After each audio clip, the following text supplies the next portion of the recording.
Now I'm finally getting in the game. It's about time. This is my time. This is my time. The only thing I consider impossible is losing. I am waiting on the sidelines for a long time. Now I'm finally getting in the game. It's about time. This is my time. This is my time. The only thing I consider impossible is losing.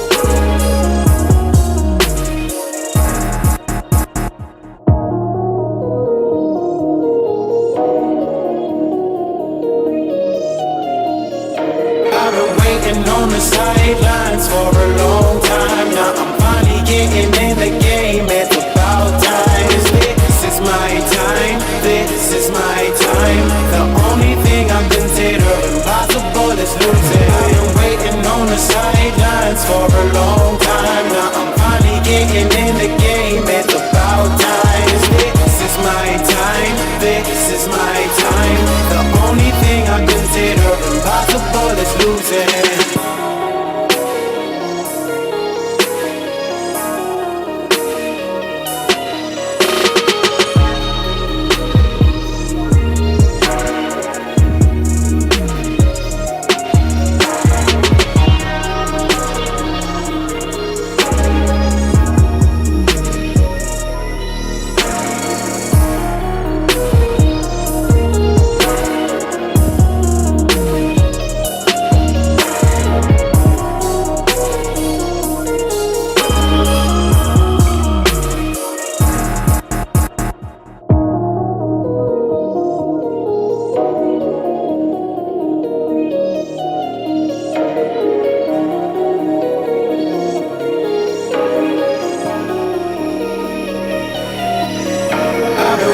On the sidelines for a long time. Now I'm finally getting in the game. It's about time. This is my time. This is my time. The only thing I consider impossible is losing. I've been waiting on the sidelines for a long time. Now I'm finally getting in the game. It's about time. This is my time. This is my time.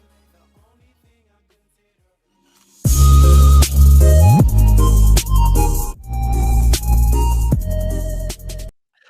What's up, ladies and gentlemen? Welcome back to TDPHINSTALK, home of the real Miami Dolphin fans. It is Friday night. I know a lot of people are out with their families, having some fun, enjoying the weekend, getting the party started, getting the weekend cracking. But we all know the real party this week will be on Sunday. The Miami Dolphins play the Buffalo Bills, and it is about to go down. We have never had a game so anticipated in so long. And listen, this is pretty much probably going to be the last conversation I have about it. This is probably going to be the last conversation I'm going to have about it because I didn't say what I had to say. The Miami Dolphins are about to destroy the Buffalo Bills, ladies and gentlemen. But hey, I got somebody here that might be thinking a little different. Shout out to my homie Sean from Red, White, and Bills. What's going on, man? Hey, what's going on, man? How you doing? I'm doing great, man. Welcome back, man. It's been a little minute. Yeah, almost a year now, basically. That's all right, man. Hey, at least we're back together. I'm glad to see you. Things doing good for you and your family?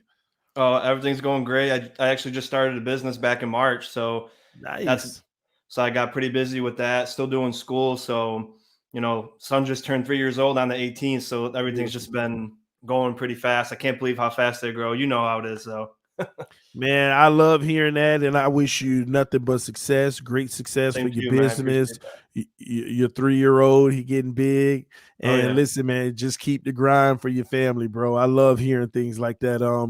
Now, those are all happy things, but come Sunday, you're not gonna be so happy. So, just remember it's still gonna be okay. I just want to let you know that ahead of time. But no, That's sure. I really want to ask you some questions about your team because I've heard from so many different Buffalo Bills fans and different things of that nature. So I want to hear from you. Because I know you're gonna keep it 100 with me. Um, how confident are you on a scale of 1 to 10? Buffalo will leave Miami with the W. I want to say I'm about a 7.5, 8, to be honest with you, because I Strong. mean, as good as this Buffalo Bills team is and this depth is, you're putting out inexperienced players, game experience. I'm big on game experience, so I get frustrated when first round picks aren't playing the whole game, or third round picks that deserve to play aren't getting significant snap count, because that's how you grow in the NFL. So as confident as I am in Demir Hamlin and Jaquan Johnson, who were playing behind Poyer and Hyde for 2 to 3 years, it's still, you're throwing them out to a team who just thrives on killing you with speed. So they can't keep up with those two, Waddle and Hill, but their main job is going to be in the right spot. When you can make a tackle, make the tackle. Don't try to arm tackle, and because these guys will get right out of that. And I appreciate every week, no arm tackling, because I see it too much.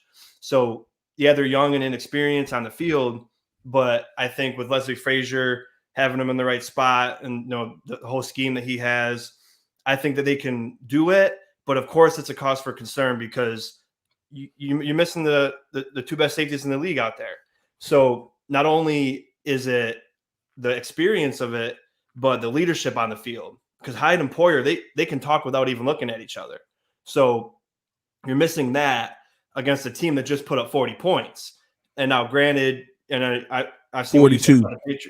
42. That's but week one for your offense was, even to me as a Bills fan, I was disappointed in that, because I was expecting, like, wow, with this offensive genius and this new O-line, these new offensive weapons, you should at least be putting up 20 on the Patriots. But then they came back the next week and you put up 42. So I think even with that, you still have to be concerned, not doubt your team, but concerned that it's not going to be as close as a lot of us think it is. Not as close as a lot of us think it is. I'm going to do this early. I usually do it at the end of the show. Give me your score prediction early. I tossed and turned with this for a while because I was looking at injury report and just like watching the all 22 of you guys. I was like, do I want to go off that first week or do I want to go off that second week? You're coming off a great win. And my time playing ball, there was always those teams that my team wanted to beat, and it makes you play a little bit different, especially at home.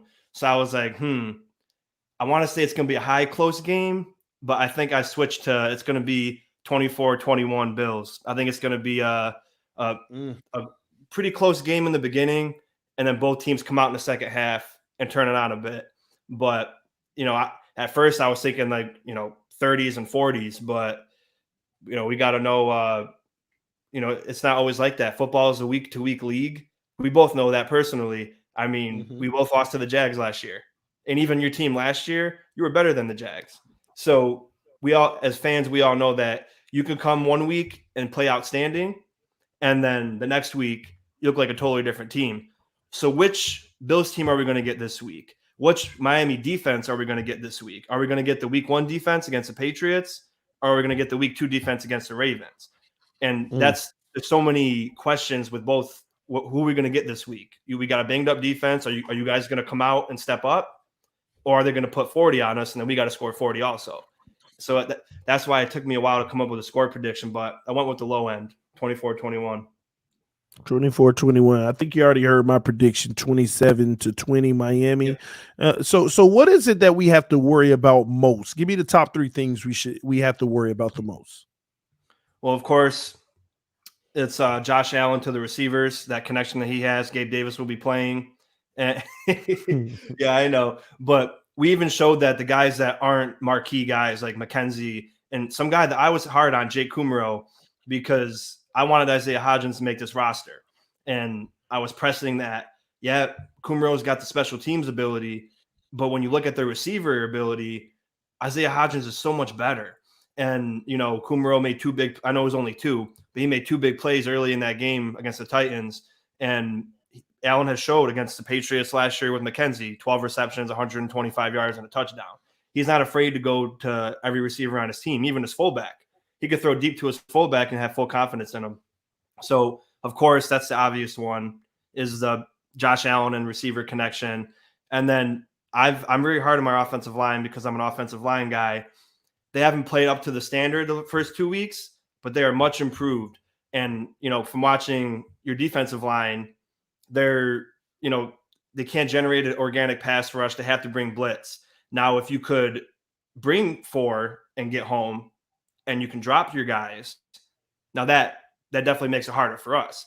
Now, granted, you and I both think the same. I think Jerome Baker's terrible. I agree with you on that. Landon Roberts, he's been so-so this year.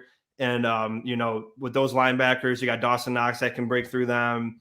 Isaiah McKenzie, Jamison Crowder. We both know Jamison Crowder. He's got speed, and that's number 2 for me. And then, of course, it's the defensive line. Phillips is out. Oliver's out. 2 huge guys, 2 huge pieces. But if you look at Boogie Basham, first 2 weeks, very small sample size. He's a top 10 pass rush grade in the NFL. Then you got Von Miller, Hall of Famer, going against Teron Armstead, who's could be a Hall of Famer as well. But he, as you know, he hasn't played a full season in years, and he's banged up right now. So, and when you're a big guy like that and you got a toe injury and you got a plant and you anchor down everything, he's not going to be 100%. So Von, as it is a tough assignment, but I still see Armstead winning some battles. But when you look at the offensive line as a whole, Liam Eichenberg, left guard, liability. Robert Hunt has come into his own. He's a great guard in this league. Connor Williams, I know a little bit about Connor Williams because so many people here are Cowboys fans, believe it or not. Some of my closest friends are. So I'm always watching with them. Connor Williams last year was the most penalized guard in the NFL. So that got me thinking, is that why he moved him to center? Because centers get less penalties than guards. And he's this year in those 2 weeks, excellent run blocking, and pass blocking. 1 game, yes, 1 game, no, as you said in that last live stream you had with the Ravens film. And with Tim Settle coming back and Daquan Jones, he's very good nose tackle. And a lot of people that I talk to, they think, oh, well, this defensive lineman didn't show up on the stat sheet. But as well as anyone, defensive lineman's responsibility is plugging gaps and taking on blocks. Mm-hmm. They're not necessarily meant to make all these tackles. So I like that matchup with Settle and Jones. And just the defensive line overall, you got Greg Little stepping in, backup right tackle against Greg Rousseau. We're going to see which Miami Hurricane is going to have the better day. Phillips. But yeah, defensive line is number 3 because even with those 2 big boys being out, I'm very confident in Tim Settle and Daquan Jones. Not so much Brewer, who's probably going to be playing, but everyone else, yeah. But your depth, you're not concerned about the depth? Not at the defensive line, no, because like I said, if you look at who we got, Shaq Lawson could start on any defensive line in this league. Daquan, you could say Tim Settle is technically on the second string if you wanted to. So he could start in any team. AJ Epinesa could start in any team. So when you look at our second 4, they all could be starters in this league. So yeah, you got Phillips out, but Settle, you could put Boogie inside. You can even put Von inside. You could put Rousseau inside. So we just have a lot of pieces that are good with this scheme and would, of course, it'd be great to have Oliver, but as we saw last week against the Titans, not the same team. You guys are way better than the Titans, of course, but with Oliver being out, these guys stepped up, not just Phillips, but everyone else as well. So, I mean, but overall, on the D-line, I'm very confident in the depth we got. So if the Dolphins have one advantage on our team that just gives you concern, what would that be on the whole team? Oh, man, I mean, you guys are explosive offensively.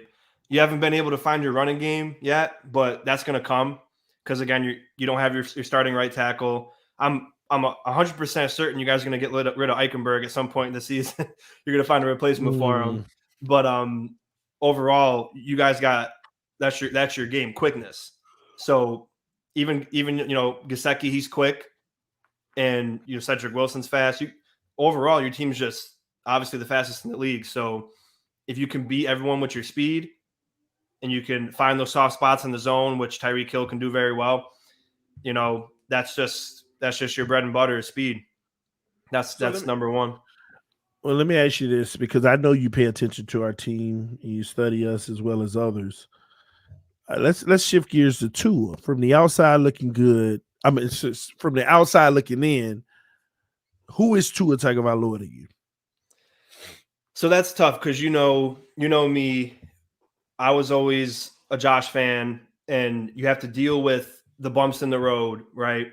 So the only thing before I get into what I think about Tua, I heard earlier about the first 2 years, Tua was a little bit better than Josh, but coming into it, Tua came from Alabama and was said before pre-draft he's the most NFL ready quarterback.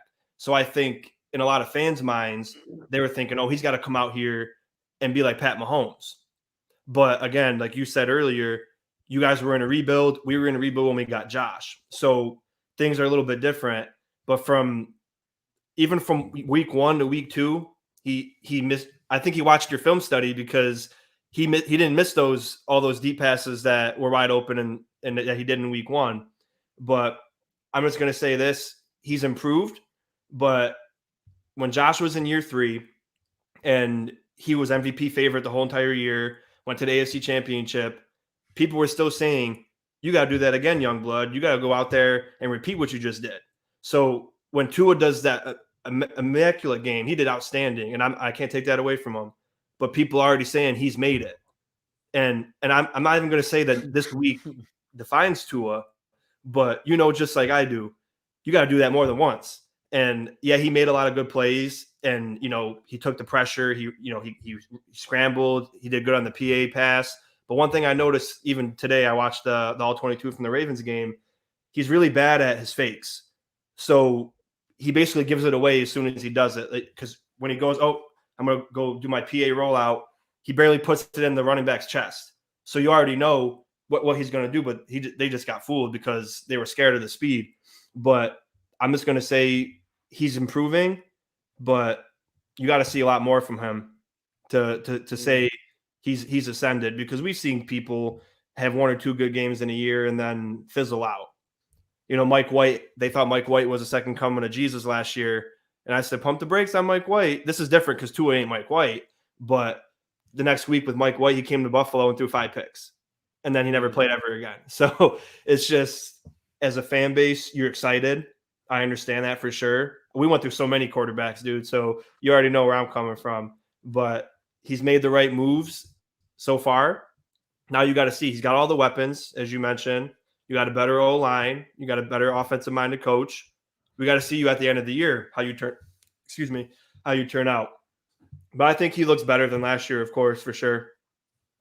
Well, y'all not about to Mike White Tua. I know that for sure. No, that's what I'm just saying. Like, for example, like, he had a great game. It wasn't like Tua's game, because if you look at the list of who threw 6 touchdown passes in a game, there's not many. So again, that's a history mark right there. But you got to see a lot more than just one game. And I know you with me on that one. I think he left a lot in the bone in week 1, and week 2 he didn't. I mean, sure, there was plays. There's always plays you want back on film. It's never as good as it seems or as bad as it seems. But again, like I said, he's definitely improved from week 1 to week 2. Now you just got to see him. You got a few hard games this year. I mean, to be honest, I know you don't look at this Buffalo. If you guys can't win this week, when are you going to? Because this is a perfect opportunity for you guys with the team that you got assembled, and I'm not going to sit here and say we shouldn't win, because I still think we should. But injuries isn't an excuse for us, because if we're a Super Bowl caliber team, we got to be able to deal with adversity. So if we lose this game, I'm not going to come up here and say, yeah, we should have won that game, but we were injured. Of course it matters, but I think for you and Dolphins fans especially, you want to see Tua against Trey White and against a fully healthy secondary to actually evaluate how he played against Buffalo, if that makes sense to you. Yeah, that's why I wholeheartedly agree with you on that, because Miami has to win this game now. If we don't win this game, then we're never beating Buffalo, because not having those guys in the secondary, that is a relief in this game. Even if your rookies play well, it's still a relief. I mean, Yeah. we're talking about all pros. We're talking about guys who are in Yeah. unison in that secondary.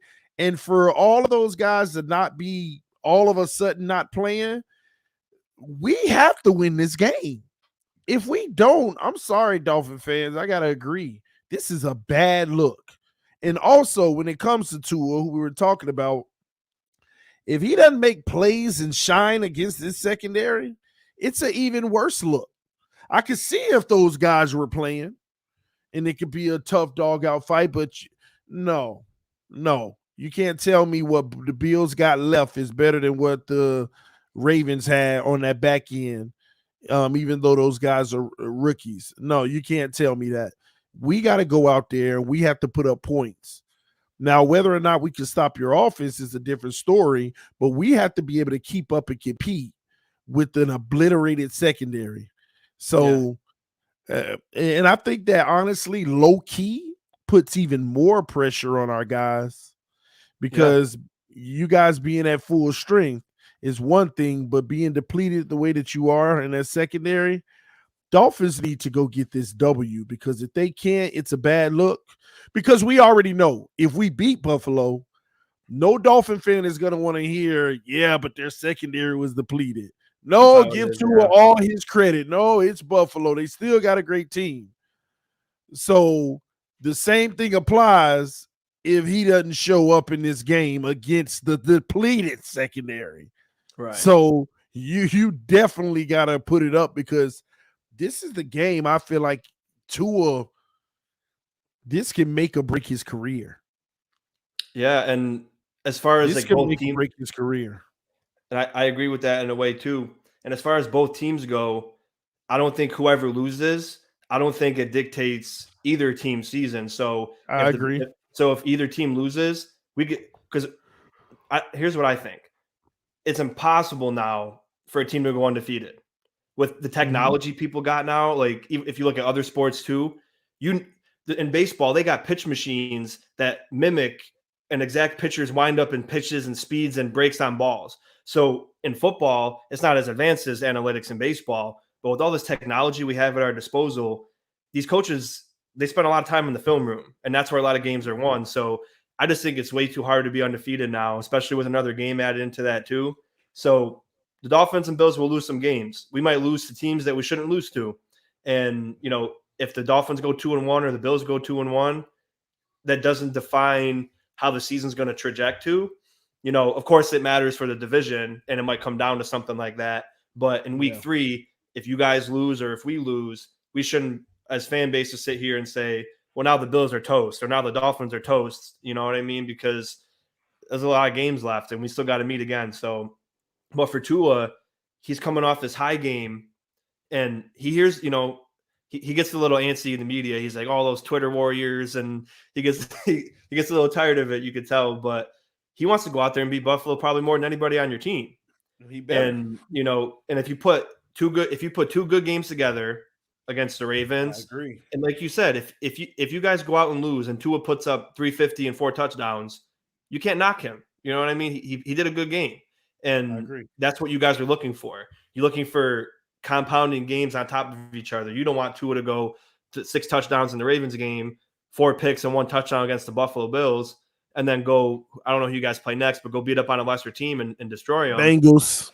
Yeah, the Bengals. And then, it's just, you got to compound games if you're Tua. And that's this year's huge for your development as a quarterback, year 3. And that's always been the case for Dolphins. So it's like, we never can get him to compound games, 2 great games in a row. I'm not talking about 2 wins. I'm talking about 2 quarterback great games. We haven't gotten that yet. And that's what we're looking for. Because we always miss. Like, let me give you an example. And this is one of the issues we even have in the fan base. If Tua loses this game, we'll go on to like win against 4 bad teams in a row, and all of a sudden, it's all made up for. But the big games are what matter in this league. Yeah, you're going to lose to some sorry teams and you're going to beat some of the big dogs, but are you beating the big dogs on a consistent basis? Right. Do you truly believe that you can beat the big dogs on a consistent basis? We just can't have a disaster. We can't have a multi-interception Tua this weekend unless you're going to put up 6 touchdowns. Yeah. Unless you're going to put up 6 touchdowns. So that's whenever we say he has to have a huge game that can define his career. The reason why I say it could define his career is because if he goes out there and we lose 40-10 and Tua throws for 179, 3 picks and 1 touchdown and just misses guys and it's a bad day, it's over for him. They're going to keep playing him and he's going to play next week, the week after, but it is over for him. Okay? If he comes out here and just makes it respectable even in a loss, we're okay. But what he cannot do is repeat the rookie year Buffalo game. He cannot repeat last year's Buffalo game. We cannot repeat the Tennessee game. He cannot have games like that this year. When you got all these weapons, you got extra help with running backs, protection. You can't have those games anymore. You can have bad games, but not those kind of bad games. Right. Not with these type of weapons, man.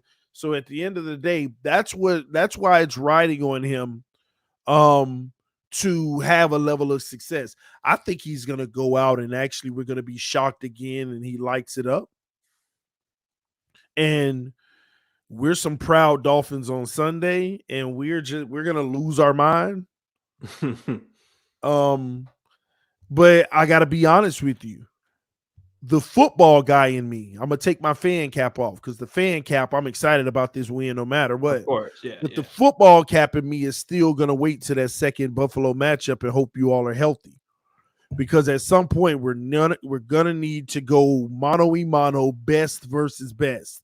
Everybody available versus everybody available. Sometimes it can take years for that to happen. Yeah. But that's a true test. That's when you're at your true test. Just like Buffalo was against the Chiefs last year in the playoffs. It wasn't major injuries and all this and that. You're just, mano-a-mano. And that's what it's about. So regardless of what happens in this game, as long as we don't get blown out, I'm not going to say it doesn't mean much. It means a lot as a fan for the division. But I still need to see Buffalo at 100% and we line it up. Unfortunately, I may not be able to see that until we're actually on the road, which sucks. Yeah, so and even then, we'll be coming off of a long road trip off the West Coast, by the way. Yeah, and I'm hoping to go to that game in December because all the tickets so far, they're just outrageously priced. But I mean, when you look at it's kind of like how fighters are in UFC.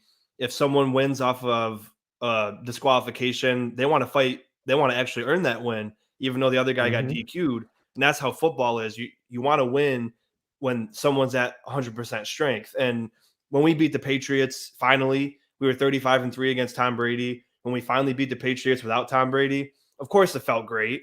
But at the same time, I was like, it's just not the same. It would have been way better if we could just smoke Brady while he was in a Patriot uniform with the new regime that we got, but we never did it. So I understand what you're saying. Like, if you win, you're gonna be happy as hell because it's been a long time.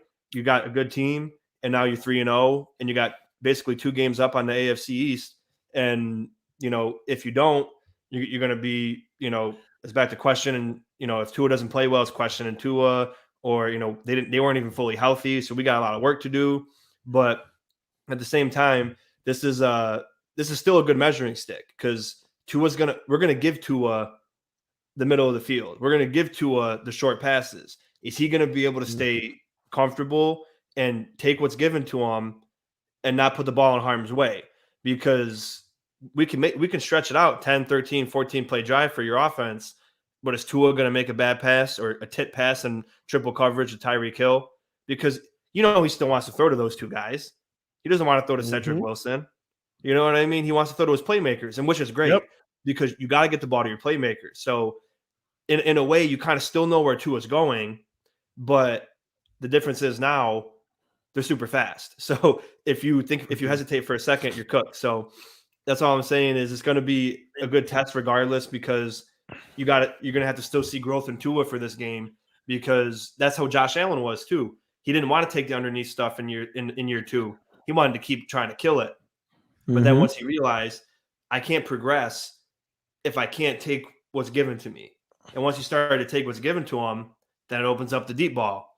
Then it raises your completion percentage. It gives you more yards. It gives you more time for your playmakers to make plays. So it's still a measuring stick for Tua, but not the same as if you had a fully healthy secondary, but still.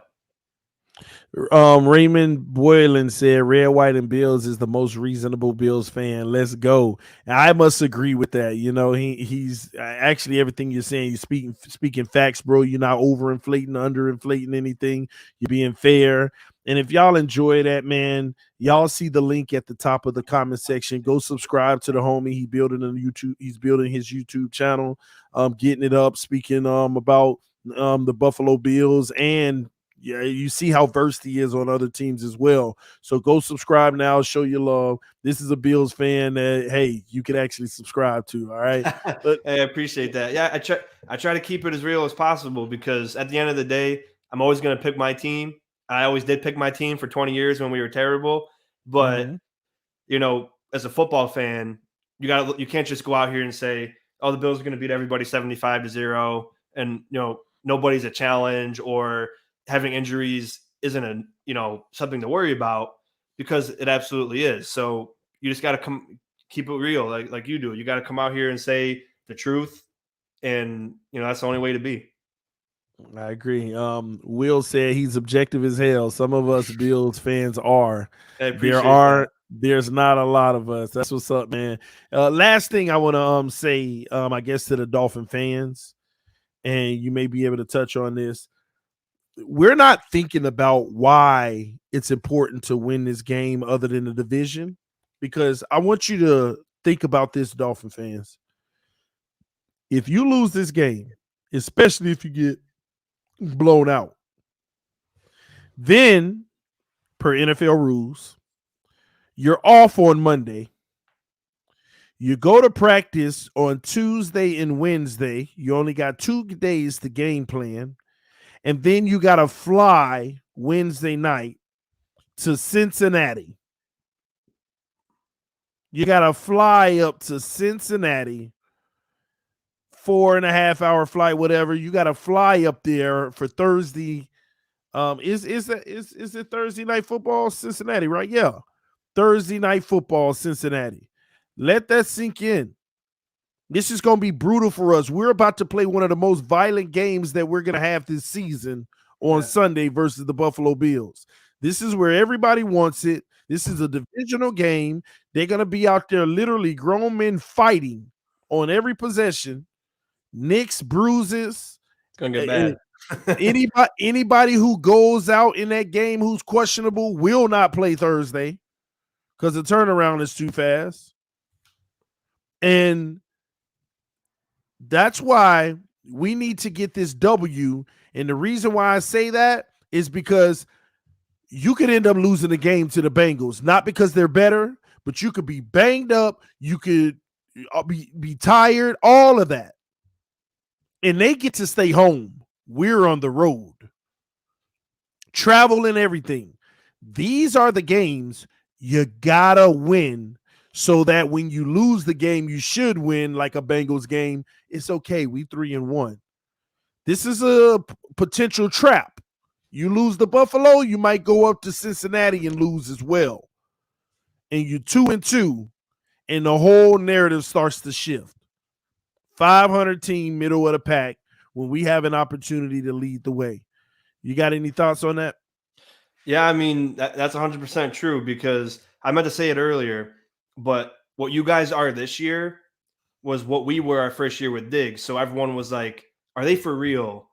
Is Diggs the missing piece, or is this the missing piece? Can they make a run and go to the Super Bowl? That's where you guys are at right now. So especially now, if you lose to us with our injuries, people are going to say, well, maybe we were too quick to say the Dolphins are a top 10 team. Yeah, they're Now gonna roast us without and our then secondary. right, and then you go to the like you said, these are grown men destroying each other, especially rivals, and division games are always tough. And I'm assuming these teams they're going to want to hit extra hard. They're going to want to block extra hard. They're going to want to hit after the ball's thrown on Tua and Allen. They're gonna try to these people are going to go at it. So when you go to Cincinnati in a couple of days, that's just a short turnaround. So you're already banged up as it is. And even for us, they say we're on a short week. It's a little bit different because we go from Monday to Sunday. You guys are going from Sunday, still feeling it, Monday to flying Wednesday. Oh, we got to go play a game again. So I agree with you, man. It can really change the outlook of your season, because if you start losing confidence, or say Tua has 2 bad games in a row, right? His confidence, I feel like, it's shaky. So if he goes and plays, really bad for 2 weeks, he's going to lose confidence in himself, I feel like. And then oh, I got to hit Tyreek Hill in triple coverage. Oh, I got to hit Waddle in triple coverage. I got to do too much instead of doing what works for us. So I know people are saying it's early. Calm down. If we lose one or 2 games early, it doesn't matter. But you got a new head coach. You switch it from a defensive minded head coach to an offensive minded head coach, and some of your best players are banged up, and you don't want to go on a losing streak, because in the AFC this year, my prediction in the beginning, 10 wins will not get you in. You got to win 11. I say 11. Yeah. You got to win 11 games this year. And some people that win 11 games might be out. You know what I mean? Yeah, so true. You got to be able to face adversity. And if you lose one game, you don't want to try to lose 2 in a row. You want to try to break that. I agree, man. Listen, man. First and foremost, I want to thank you so much for coming through today, man. It's always a pleasure. Listen, y'all need to click the link at the top of the comment section to go subscribe to the homies channel, Red, White, and Bills. They're about to take this L, and and we're gonna have our guy back on the next Buffalo versus Dolphins preview, just to see how things went and what we think about it. But any last things you want to say, bro? Yeah, I got to hype you up a little bit, man. So to everyone that watches, there's no content creator. I'm not just gassing them up either. There's no one out here that gives content like this guy does for y'all. So appreciate it. I know you guys, almost 23,000 subs, so you guys are showing love. But I promise you, there's no other content creator doing what TD does. And when I reached out to him, I wasn't expecting an answer. So I wanted to start my channel. And I was like, man, I'll reach out to these Bills guys. Nobody responds. So I said, hey, man, I watch your stuff when you're on the round table. I love what you do. Do you have any advice to someone who wants to start a channel? He called me. We talked for 3 or 4 hours on the phone. He gave me all this insight. And then I was like, I just got to go do it. So that's when I started. And, I really appreciate all you do. I watch you all the time. You guys got a good one over here with TD. So like him up, share him up, keep subbing. You can't tell him that type of stuff. You're giving my hater a soft spot. Yeah, I want my haters to feel like I'm the worst person alive, man. Yeah, I hear you. Oh, man, but I appreciate you coming through. Nothing but love. You take care of that beautiful family, man. And Phins up. Hit me up if you ever need anything. All right, bro? Oh, you as well. Thank you, man. I appreciate you having me on. God bless you. Same to you. All right, ladies and gentlemen, that was my boy Sean, Red, White, and Bills. Y'all go show the man some love, man. Y'all go click on the link, subscribe to his channel, check him out sometime, talk some trash to him sometime, give him that heat. Y'all already know what time it is, but yes, man, we need to get this W. We ain't gonna never catch Buffalo with a secondary depleted like this. It's not gonna happen. We need to take advantage of this opportunity, go out and play our best football, get this W, make the Dolphins fans proud, because they think we talking trash now. We win Sunday, boy, we're going to be unbearable. We're going to be unbearable in these streets, man. I'm excited about this game. I'm feeling real good about it. Like, my whole attitude is shifted over the week, because at the end of the day, if we it. If we're it, we're it. If we not it, then we gonna find out Sunday, and I'm gonna murk us for it. Y'all already know what time it is. We go out there and we're not it. I'm going ballistic. We frauds. And if we everything that's gonna win a Super Bowl this year. It just is what it is. And I'm sick of it. It's time to be it. It's time to be it. All these people with the consolation, well, if we lose and we lose close, it ain't, a big deal. It's a big deal for this team. It ain't a big deal for Tua if we lose close and he play well. It ain't a bad thing for him, but it's bad for this team because I want you to really think about it. Look at our contract situations. Look at our roster. Ladies and gentlemen, it's going to be hard to make the roster that much better than what we have now. It is. We're looking at replacing guys like Byron or X in the next 2 years. Even if you replace them, it is a crapshoot to try to replace them with somebody as good or better. You got to pay Christian Wilkins. Will you be able to? And if you do, that's where your money's going. Teron Armstead is like a 2-year loaner. He's getting older, always hurt. You see, already dealing with next. You're going to have to find a left tackle. Is the left tackle that you draft going to be as good as Armstead? You can only hope.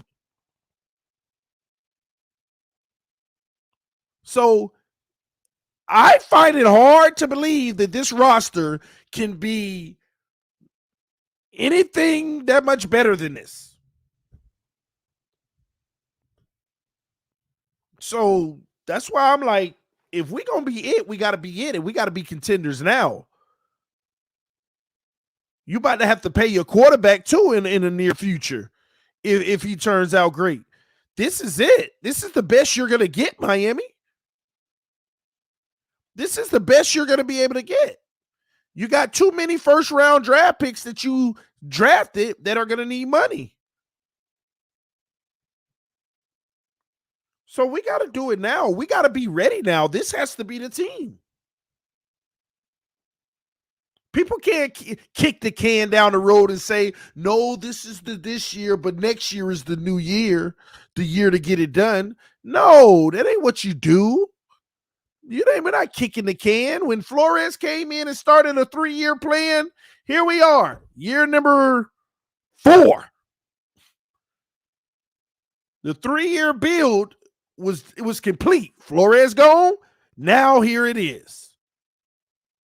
Yeah, this ain't no case of, well, technically we restarted a rebuild. No, this is, y'all do realize that, right? This is year 4. Y'all do realize this is year 4 of what we started of a rebuild. This is year 4. Some people in their mind, they think it's the year 3. This is year 4. This is year 4.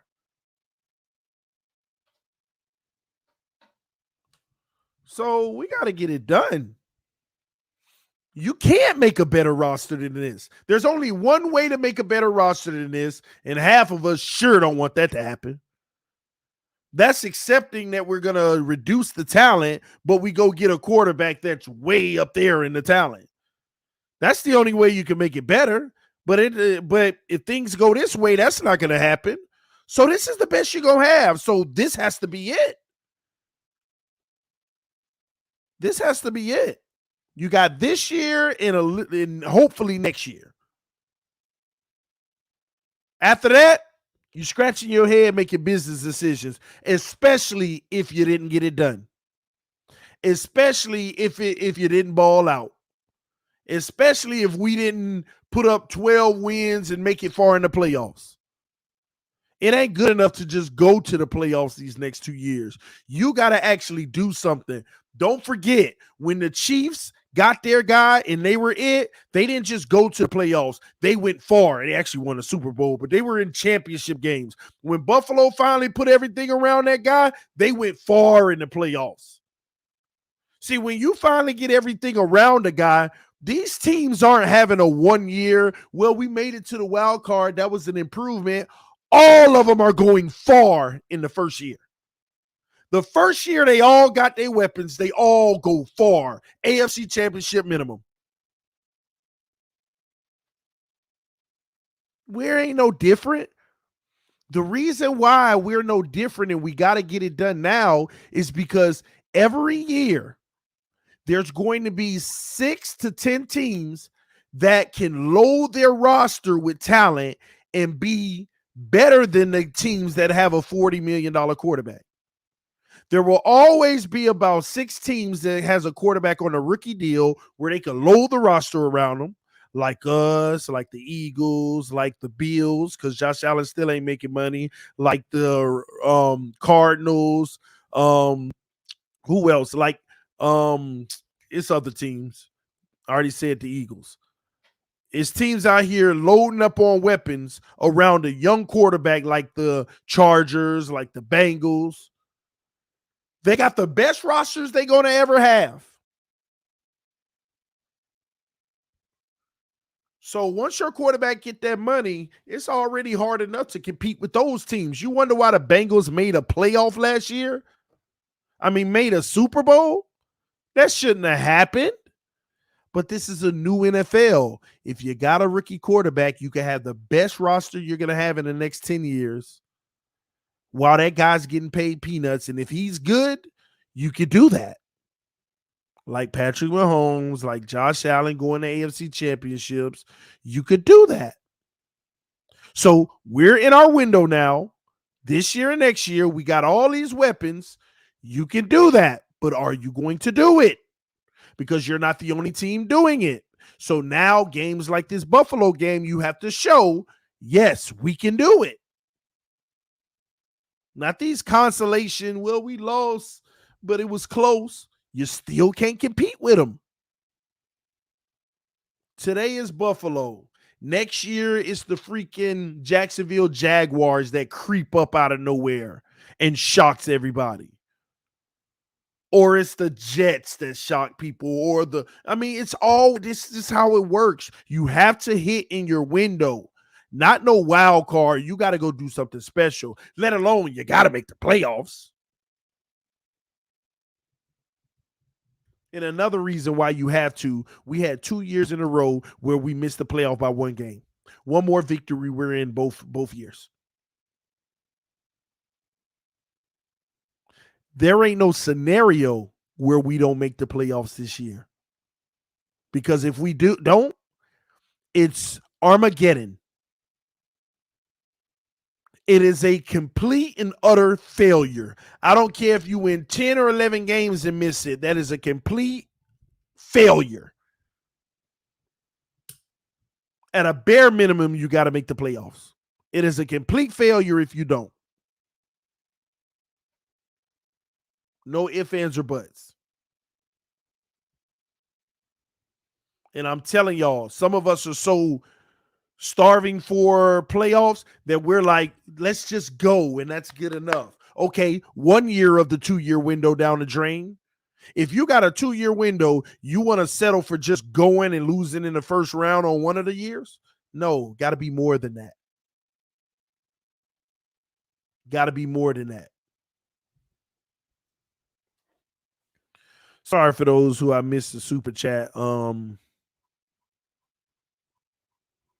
gonna try to go back and catch it if I can. If I can't, please forgive me. I think everybody probably read it anyway. Jose said Bills fans act like they won a Super Bowl or have a dynasty.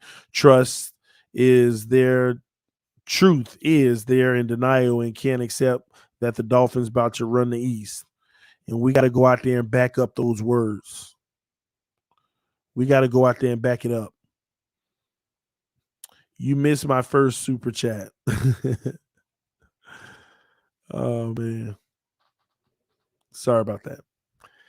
Way up there in the talent, we got our franchise quarterback. Get over it, TD. You're afraid to be right. I'm afraid to be right. We have our franchise quarterback. I ain't got no comment for that, bro. I don't have a comment for that. We'll know what we have based off of what happens on that field. It's that simple. We'll know what we have based off of what we have on that field. Somebody said I missed another one. There it is. TD, who is our best and worst offensive lineman? Armstead obviously is the best, but you could even argue that. Because I like Hunt.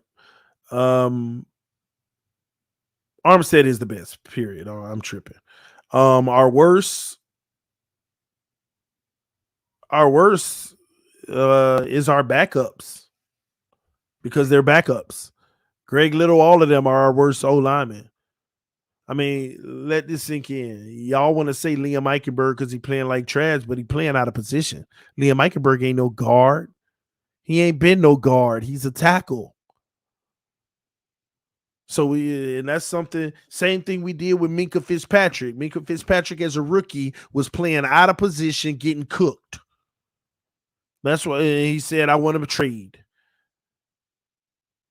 Minkah Fitzpatrick as a rookie would have been our worst guy back there in that secondary. But he was out of position.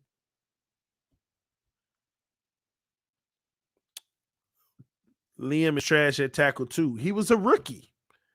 He was a rookie, right? I mean, y'all see when I say things like that about Tua when he was a rookie, we pull the rookie card. When he was a dog. Liam Eichenberg was a dog in college. 2 years didn't allow a single snap. In regards to O lineman, he was the Tua of O lineman. If anything, I'm just using an analogy, not really, but you get my point. He comes to the NFL, he's a rookie. Yeah, he's struggling out the gate.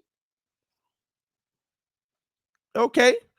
But if we give him Tua all these years, we can't give Eichenberg, and now he out of position.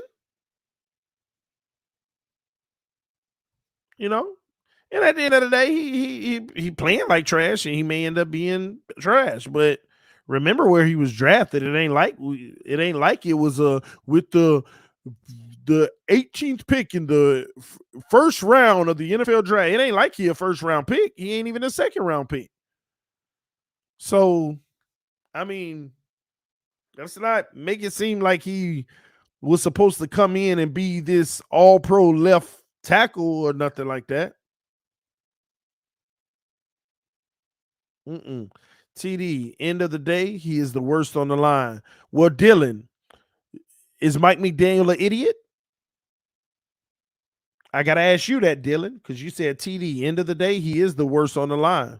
Is Mike McDaniel an idiot? Because what kind of only idiot coaches put your worst old lineman in your starting five. You mean to tell me he just gonna bench the guys that's better behind him? You said yes? Okay. All right. If Liam is the worst lineman we have on this team, then our coach is an idiot. You keep on playing him and keep starting him, you're an idiot then. It don't make no sense. You're doing stupid stuff. If you believe that. Here's the deal. Liam Eichenberg gets beat. Liam Eichenberg misses in areas, but working as a unit with that line, he's making it bearable. I'll put it like that. He's making it bearable. Definitely got a whole lot of room to improve. Just like Noah Igbenogany. Noah's still one of the youngest guys on the team. Technically, like from an age standpoint, you'd have expected Noah to be coming out in the next draft. Or this one that just happened. So yeah, man. Anyway, man, I'm running a little over. I'm supposed to spend some time with the wifey. I'm about to get up out of here. This is TD Phins Talk, home of the real Miami Dolphin fans. Ain't no more talking. It is what it is. Sunday, here we go. Tomorrow morning, I might do a little something, check in on y'all. Outside of that, man, it's Fins up, y'all. Let's go. Let's get this W. I done bet people. I done bet all kind of stuff. Put my, I want to win. I can't believe some of the bets I made. Please, Miami, let's get this W. And I hate it because every time I bet on this team, we lose. But I'm still got to bet on them. I still got to just be in love with them and just blindly say that we're going to do it anyway. Please help me out and fulfill that. I'll see y'all soon. I love y'all much. Peace. I am out.